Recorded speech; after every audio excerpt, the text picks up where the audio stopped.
Have you ever noticed the strange kind of sorrow that follows when you finally decide to protect your own peace? What if the intense guilt you feel after stepping back from a sibling is not a sign that you did something wrong, but a reflection of how deeply you have been carrying a weight that was never yours to hold? If you have ever felt emotionally exhausted by a family member, torn between loving them and needing to protect yourself, this is for you. Stay until the end, because the final lesson may change the way you see this silent, agonizing pain forever. 1.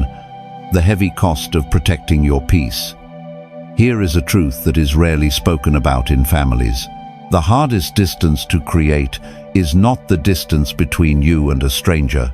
It is the distance between you and someone whose history is tangled up with your own.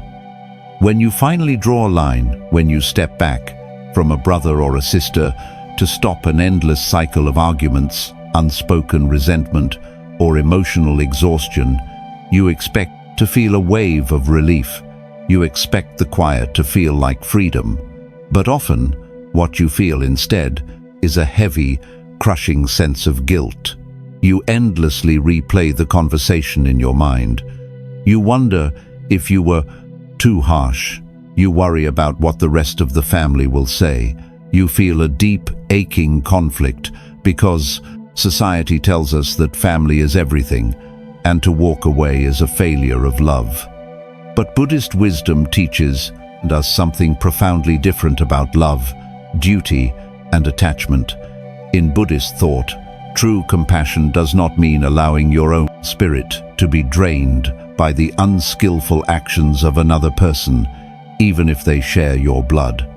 One of the deepest lessons of Buddhism is the understanding of attachment.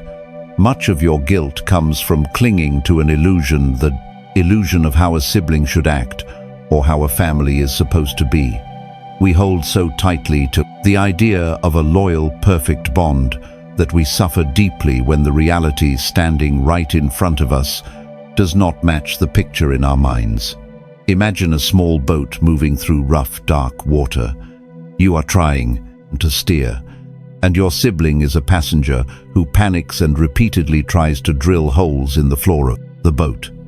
For years, you have been bailing out the water, exhausting yourself, trying to keep both of you afloat. Stepping back, putting them on the shore, is not an act of hatred or malice. It is an act of survival. If you both sink, no one is saved. Think about how this plays out in your own life. Every time the phone rings and you see their name, your chest tightens. Every family gathering feels like walking on broken glass. You try to manage their emotions, fix their ongoing problems, or simply endure their harsh words just to keep the peace. But the peace you are keeping is only external. Inside, a silent storm is raging. You are sacrificing your own inner quiet to stabilize their chaos. Ask yourself, are you truly helping them by allowing the cycle to continue? Or are you simply absorbing their pain until it becomes your own? What are you afraid will happen if you finally let go of the role you have been forced to play? Pause. Breathe. Notice the guilt sitting heavy in your chest. Let the feeling rise without making it your identity. You are allowed to feel sorrow for the relationship you wish you had, without forcing yourself to endure the relationship that actually exists. Because peace is not something you chase by trying to fix everyone around you. It is something you make space for by deciding what you will no longer carry.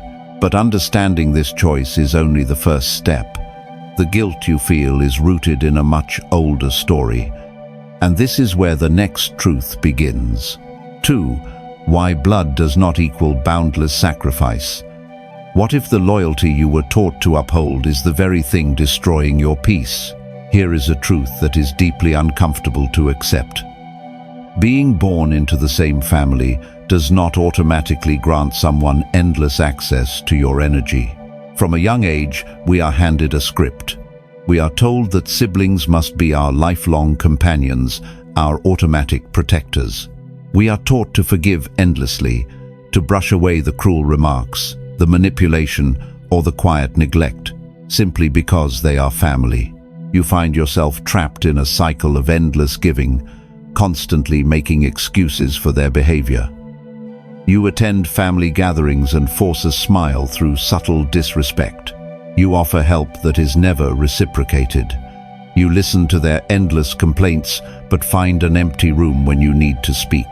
You become chained to a standard of boundless sacrifice, convinced that if you ever stop giving, you are breaking a sacred law.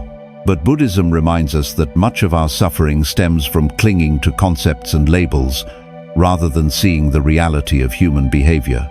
In Buddhist thought, there is no virtue in enabling harm, even in the name of family loyalty. Compassion is central to this path. But true compassion is not weak submission. It requires profound wisdom. When you offer endless sacrifice to a sibling who uses it to fuel their own harmful habits, entitlement, or negativity, you are not practicing love. You are merely feeding their unskillful actions. Wisdom asks us to look clearly at the relationship without the heavy, blinding veil of obligation. Imagine a majestic tree standing on the edge of a forest. The tree is deeply rooted, offering shade, beauty, and shelter to all who pass by. But if a careless traveler starts a fire at its roots, the tree cannot bend down and offer its branches to the flames in an attempt to calm them. To do so would mean its complete destruction. The tree must stand firm. It does not hate the fire, but it refuses to feed it. You see this play out in your daily life. You receive a message filled with demands or quiet guilt trips. You feel the immediate, heavy pressure to respond, to appease, to extinguish their anger by sacrificing your own boundaries. You swallow your own needs to maintain a fragile peace, a peace that instantly shatters the moment you finally say no. The fire demands your branches, and society whispers that a good sibling gives them up willingly. Think about your own life. Ask yourself, are you continually sacrificing your inner calm out of genuine love or out of a deeply ingrained fear of being seen as the bad sibling? Is your sacrifice actually helping them grow, or is it just delaying the moment they must face the consequences of their own actions? Pause, breathe. Notice the physical weight of obligation you carry in your shoulders. Let it loosen. Tell yourself this simple truth. You can honor your roots without letting them drag you underground. Do your part, then release the expectation that you must fix them. You do not have to set yourself on fire simply because someone you love is cold, because true connection does not require you to dismantle your own spirit. But when you finally stop feeding the flames, your mind will naturally search for a reason why you feel so uncomfortable. And this is where the next truth begins. 3. The truth about your guilt. What if the guilt you feel is not a compass telling you that you made a mistake, but an echo of a deeply conditioned fear? Here is the truth few people want to face. We often confuse guilt with love. When you finally set a boundary, a heavy silence replaces the familiar chaos. But instead of enjoying the peace, you fill that silence with self-doubt. You lie awake at night replaying the last conversation. You wonder if they are hurting, and instantly a cold wave of responsibility washes over you. You feel selfish for choosing your own well-being. You have been trained to believe that if your brother or sister is unhappy, you must have failed them. You carry their disappointment like a physical weight on your chest, confusing the pain of their absence with the belief that you did something cruel. But Buddhist wisdom teaches us to look closely at the nature of this guilt. In Buddhist thought, every individual walks their own path and is the heir to their own actions. This is the simple reality of karma, cause and effect. We cannot digest another person's suffering for them, no matter how much we love them. Much of the guilt you feel actually arises from a subtle trick of the mind. It is the ego's hidden belief that you possess the power to save someone from their own life. Buddhism reminds us that taking on the emotional burden of another does not erase their suffering. it only doubles the amount of suffering in the world. Imagine a gardener tending to a rare seed planted in the dark earth. The gardener wants so desperately for the flower to bloom. They water it, they make sure it has sunlight, but the sprout is slow to break through the soil. In a rush of anxiety and guilt, the gardener digs into the dirt and tries to physically pull the petals open. In doing so, they destroy the very life they were trying to save. You do this in your own life without realizing it. You receive a hostile message from your sibling, or perhaps you receive absolute silence. Instead of letting them navigate their own frustration, your guilt tells you to step in. You try to pry their emotional petals open. You attempt to manage their mood, explain yourself for the 100th time, or apologize for things you did not do, just to relieve the tension. You use guilt as a heavy rope, believing that as long as you feel bad, you are still somehow connected to them. Think about your own life. Ask yourself, what purpose is this guilt truly serving? Is your guilt magically healing their wounds, or is it simply draining the life out of you? Are you holding on to this guilt because it feels safer than accepting that you cannot control their choices?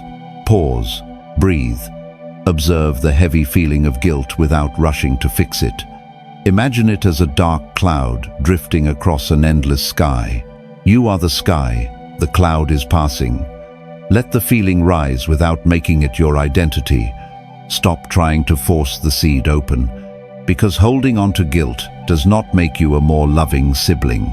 It only turns your own mind into a prison. Letting go of this guilt does not mean you do not care. It means you are learning a much harder lesson. And this is where the next truth begins. 4. True compassion must include yourself. What if the love you offer others is entirely hollow, because you have completely left yourself out of it? Here is a truth that is often forgotten, hidden beneath layers of cultural conditioning and familial expectations. You cannot pour peace into the world if your own vessel is constantly shattered. Think about the immense energy you have spent extending grace to your sibling over the years. You forgave the harsh words that cut you deeply. You quietly overlooked the broken promises and the times they were absent when you needed them. You made endless space for their bad days, their stress, their outbursts, and their silent treatments. But when you look closely at how you treat yourself in response, the contrast is startling. The very moment you decide to step back and protect your own heart, you become your own harshest judge.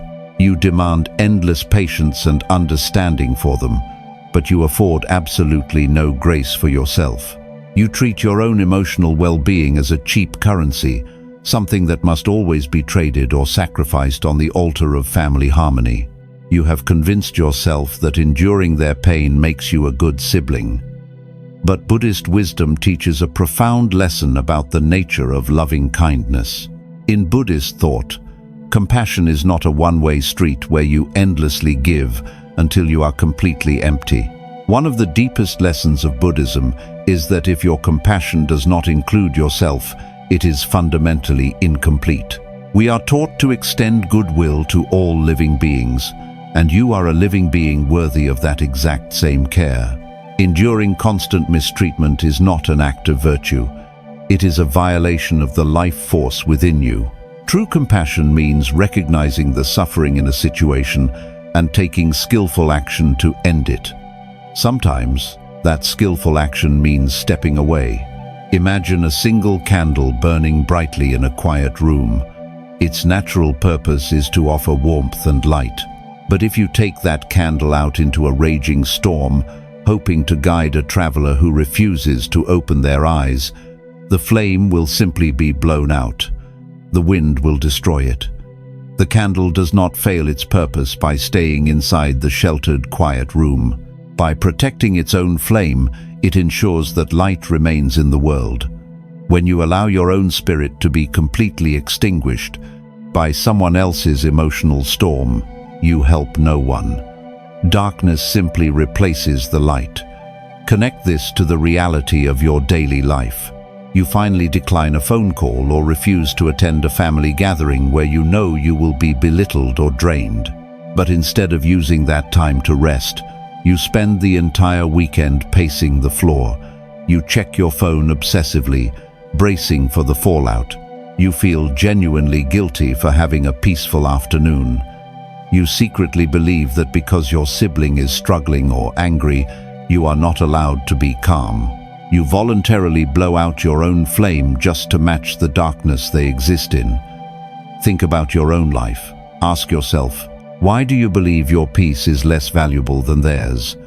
Who taught you that love requires self-destruction? What if protecting your own heart is actually the most honest, authentic form of love you can offer the world? Pause. Breathe. Place a hand over your own chest. Offer yourself the exact same gentleness you have freely given to them for so many years. Stop demanding that you suffer to prove your loyalty. Let the feeling of self-respect rise without guilt, because treating yourself with dignity is not a betrayal of your family. It is a fundamental requirement for a peaceful life. But even when you learn to protect your own flame, navigating the space between you can still feel incredibly painful. And this is where the next truth begins. 5. Creating distance without building walls of hate. What if the distance you need to create does not have to be paved with anger? Here is a truth that challenges everything we are taught about conflict. We often believe that in order to walk away, we must first go to war. When a sibling hurts you repeatedly, your natural instinct is to build a heavy fortress. You armor yourself with resentment. You rehearse arguments in the quiet moments of your day, mentally listing every unfair thing they have ever done just to justify your decision to step back.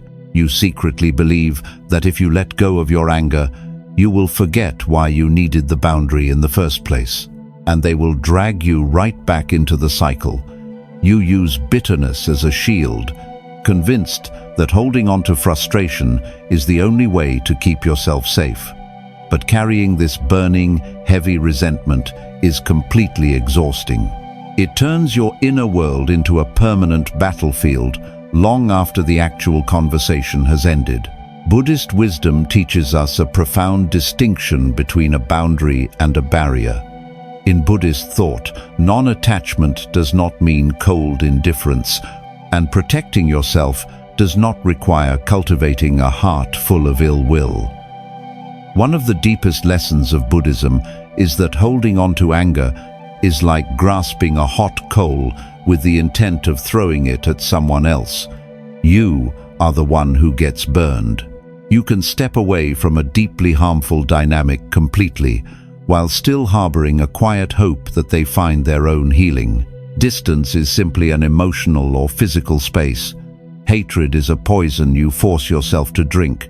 Imagine a wide, quiet river flowing steadily toward the ocean. On one bank, there is a peaceful village. On the other bank, a dark, tangled forest where thorns grow thick and wild. If the villagers realize the forest is causing them harm, they do not need to burn the forest to the ground to stay safe. They simply choose not to cross the river. They let the water be the boundary. The river is not made of fire, malice, or anger. It is made of calm, clear water. It simply stands between peace and chaos. Think about how you handle the silence between you and your sibling right now. When a holiday arrives, or when you hear their name mentioned by another family member, your chest instantly tightens with defensive anger. You mentally replay their worst traits to convince yourself you did the right thing. But this invisible mental war keeps you emotionally chained to them.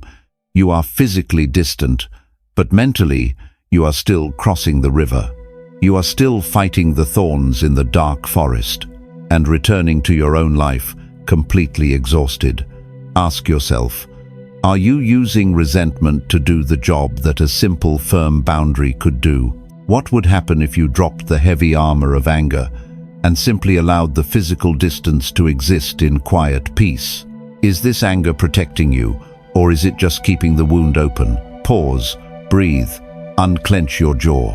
Release the desperate need to justify your distance with continuous anger. You are allowed to simply say to yourself, "I wish you well, but I cannot walk beside you." Because true peace is not found by building walls of hatred around your own heart. It is found by letting the river flow quietly between you and what hurts you. But to truly let the river flow, you must release a very specific vision you hold in your mind. And this is where the next truth begins. 6. The river and the stone. What if your exhaustion comes not from the journey itself, but from trying to move something that was never meant to be moved? Here is a truth that breaks the heart before it heals it. You cannot love someone into seeing your pain. We often believe our devotion, our patience, or our carefully chosen words will eventually force a breakthrough. When you are dealing with a sibling who constantly misunderstands you or disrespects your boundaries, you exhaust yourself trying to change their perspective. You write long, emotional messages, hoping that this time they will finally understand. You explain yourself over and over, desperately trying to find the exact combination of words that will unlock their empathy. You believe that if you just try hard enough, if you just explain your hurt clearly enough, you can fix the dynamic. But this constant pushing leaves you completely drained, shattered by the reality that they remain exactly as they always were. Buddhist wisdom teaches us the profound peace of radical acceptance. In Buddhist thought, suffering arises not just from the painful events in our lives, but from our refusal to accept things as they actually are in this moment. We suffer deeply because we demand that people be different than their present capacity allows. One of the deepest lessons of Buddhism is letting go of the desire to control another person's awakening. You cannot force an unready mind to understand a lesson it is actively refusing to learn. Imagine a river flowing gently down a mountain. In the middle of the riverbed sits a massive, heavy stone. The water does not stop its journey to argue with the stone. It does not crash itself violently against the rock, demanding that the rock move out of the way. If it did, it would only create chaotic, dangerous rapids. Instead, the river simply accepts that the stone is there. It touches the edges, and then it gracefully flows around it. The river continues on its natural path, completely undisturbed by the stone's refusal to move. Think about how this mirrors your relationship with your sibling. Every time you engage in an endless argument, trying to force them to see your side, you are crashing yourself against the stone. Every time you lose sleep because they refuse to validate your feelings or acknowledge their mistakes, you are creating violent rapids in your own mind. You are fighting their reality, demanding that they become someone they are simply not ready to be. You have tied your inner peace to an impossible, grueling task. Ask yourself, how much of your vital life energy have you spent trying to move a stone that will not budge? What if they never change? Who would you be, and how much lighter would you feel if you finally stopped trying to force them to understand you? Pause. Breathe. Notice the tight, desperate grip you have on wanting them to change. Let it go. You do not need them to understand your boundary, for your boundary to be valid. Stop crashing against the rock. Let the water flow. Because peace is not found by breaking the stone. It is found by becoming the river. But to truly stop fighting reality, you must surrender the deepest expectation of all. And this is where the next truth begins. 7. Releasing the illusion of who they should be.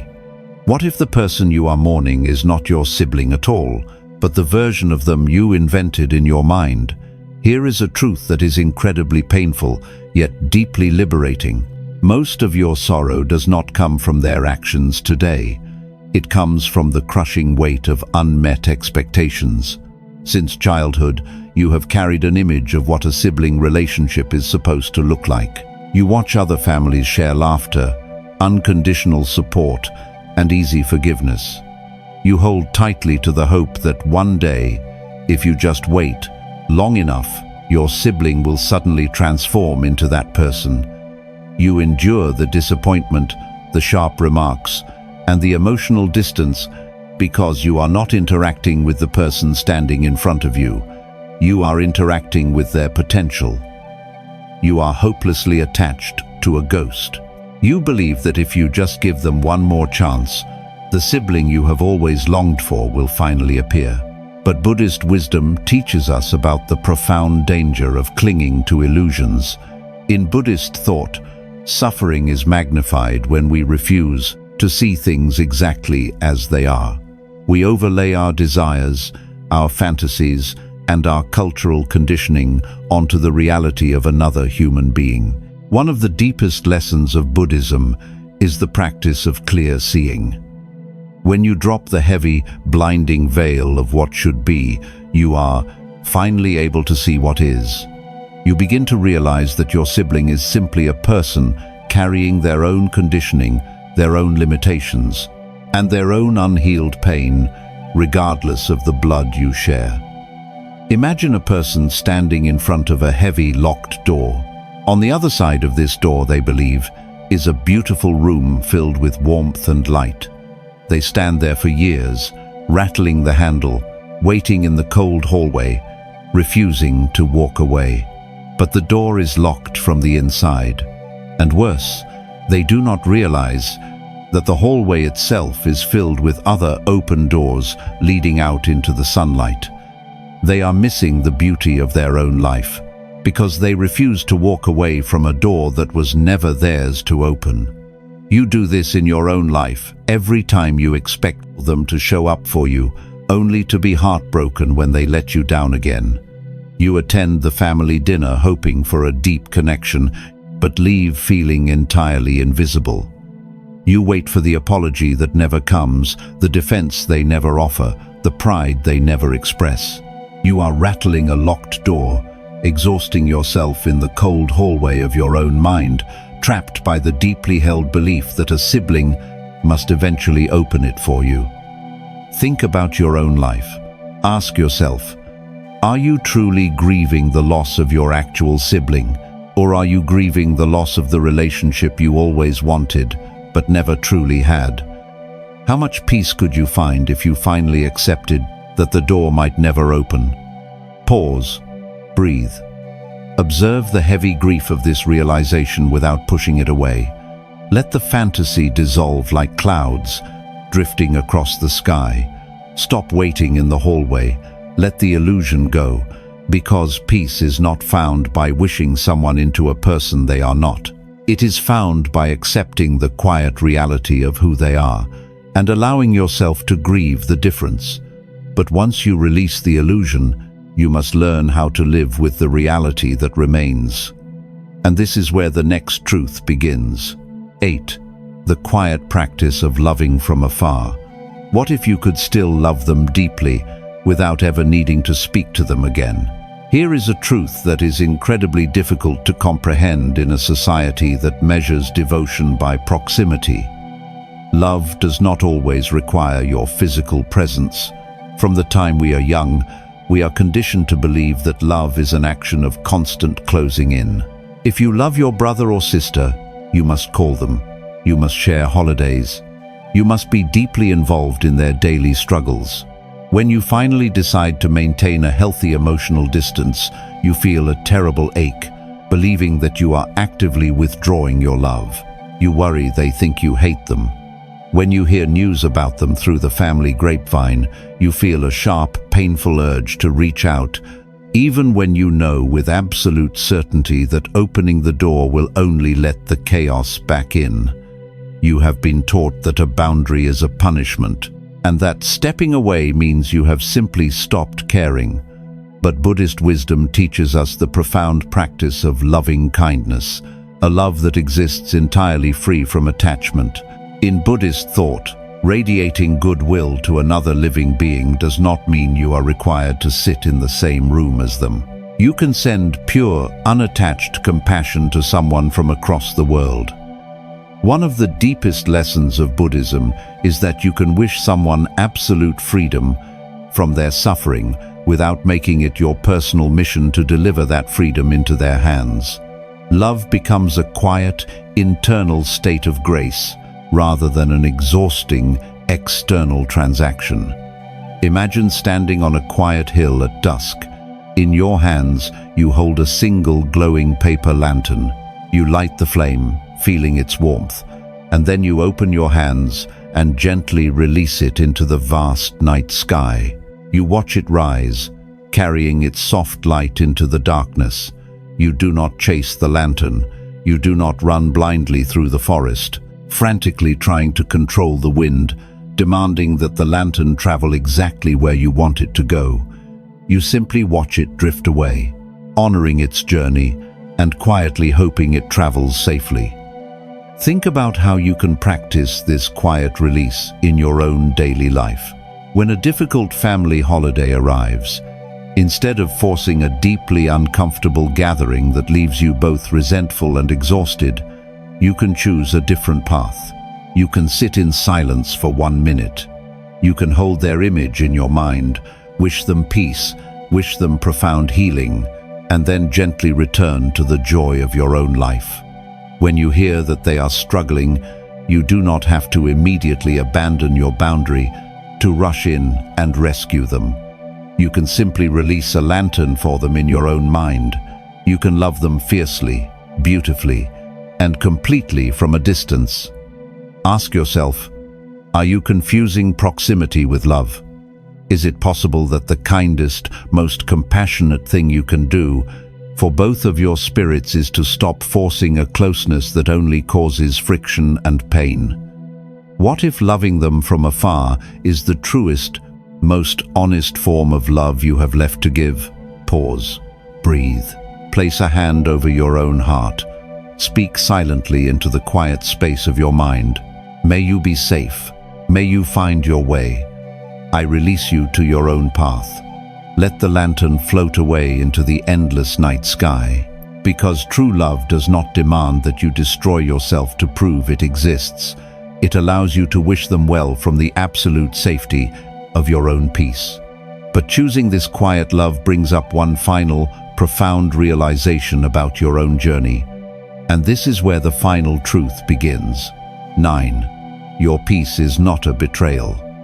We return to the strange, agonizing sorrow we spoke of in the beginning, the heavy guilt that settles in your chest when you finally decide to walk away. You have spent so much of your life believing that a silent phone, an empty room, and a quiet weekend were signs that you had failed as a sibling. You believed that if you were not actively worrying, actively fixing, or actively enduring their pain, you were committing a profound betrayal against the very concept of family. But look closely at the journey you have taken. The guilt you carried was never a reflection of your cruelty. It was a reflection of your incredibly deep capacity to care. It revealed an inner life so full of empathy that you were willing to drown just to keep someone else afloat. It showed how fiercely you loved and how desperately you wanted to heal the brokenness around you. Now, the storm is clearing. You are beginning to understand the deep wisdom of non-attachment. You have learned that your compassion must also include yourself, because a shattered vessel cannot hold water. You have seen that creating distance is not the same as building a wall of hatred. It is simply letting the river flow quietly between you. You have stopped crashing against the stone of who they are, and you have finally released the heavy illusion of who you desperately wished they would be. You have sent the lantern into the night sky, embracing the quiet, profound practice of loving from afar. This brings us to the final, beautiful truth of your journey. Your peace is not a betrayal of your family. Your inner calm is not a crime. In Buddhist thought, true peace is the ultimate purpose of the human journey. When you finally stop fighting reality, when you release the frantic grip of attachment and obligation, what remains is a profound, unshakable stillness. By protecting your own energy, you are not taking anything away from your sibling. You are simply refusing to add more chaos to the world. You are breaking a deeply ingrained cycle of endless suffering. You are choosing self-respect over blind sacrifice. You are returning to true presence. Think about the quiet moments that await you now. You can wake up in the morning and no longer feel the immediate, heavy dread of their judgment. You can sit in the silence of your own home and feel completely, entirely safe. You can remember the good moments from your childhood without being chained to the pain of the present. You can honor the shared blood in your veins without feeling obligated to bleed out just to prove your loyalty. Pause, breathe. Let the profound weight of this entire journey slip from your shoulders. You have done enough. You have tried enough. You have explained enough. Trust the physical and emotional space you have created. It is the soil where your own spirit will finally grow. You are allowed to be happy, even if they are not. You are allowed to be whole, even if they remain broken. If these lessons touched your heart, share this video with someone who may need a little more peace today. You can let go now.